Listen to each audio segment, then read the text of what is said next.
নমস্কার, আপনারা দেখছেন ভয়েস অফ বাঁকুড়া। বাঁকুড়ার সব খবর, সঠিক খবর সবার আগে।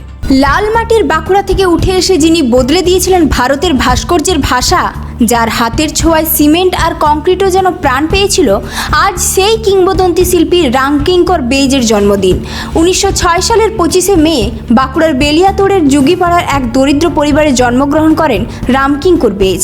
ছোটবেলা থেকেই শিল্পের প্রতি ছিল অসাধারণ টান। স্থানীয় প্রতিমা শিল্পীদের কাজ দেখেই লাল মাটি দিয়ে মূর্তি গড়তে শুরু করেছিলেন তিনি। তার প্রতিভা নজরে পড়ে বিশিষ্ট সাংবাদিক রামানন্দ চট্টোপাধ্যায়ের, আর তারপরই তার জীবনের বড় মোড় শান্তিনিকেতনের কলাভবনে ভর্তি হওয়া। সেখানে নন্দলাল বসুর সান্নিধ্যে তিনি শিল্পচর্চাকে পৌঁছে দেন এক নতুন উচ্চতায়। রামকিঙ্কর বেইজ শুধু একজন শিল্পী ছিলেন না, তিনি ছিলেন এক যুগান্তকারী চিন্তার নাম।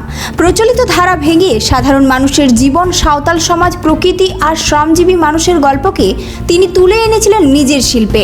তার তৈরি সাঁওতাল পরিবার আজও ভারতীয় শিল্প ইতিহাসের এক অনন্য সৃষ্টি। এটি ভারতের প্রথম ওপেন এয়ার ভাস্কর্য হিসেবেও পরিচিত।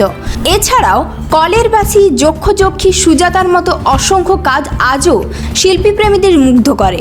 শুধু ভাস্কর্য নয়, চিত্রকলাতেও তিনি ছিলেন অসাধারণ প্রতিভাবান। তার ছবিতে ছিল গতিশীলতা, সাহসী রঙের ব্যবহার এবং জীবনের বাস্তব ছোঁয়া। ভারতীয় শিল্পকলায় অসামান্য অবদানের জন্য 1970 সালে ভারত সরকার তাকে পদ্মভূষণ সম্মানে ভূষিত করে।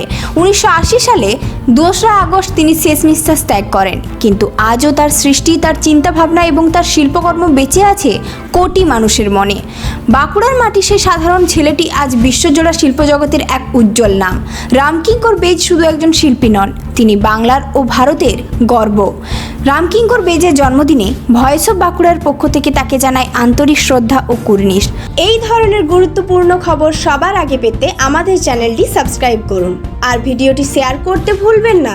আপনার মতামত কমেন্টে জানান আর লাইক শেয়ার করে ভয়েস অফ বাঁকুড়ার পাশে থাকুন।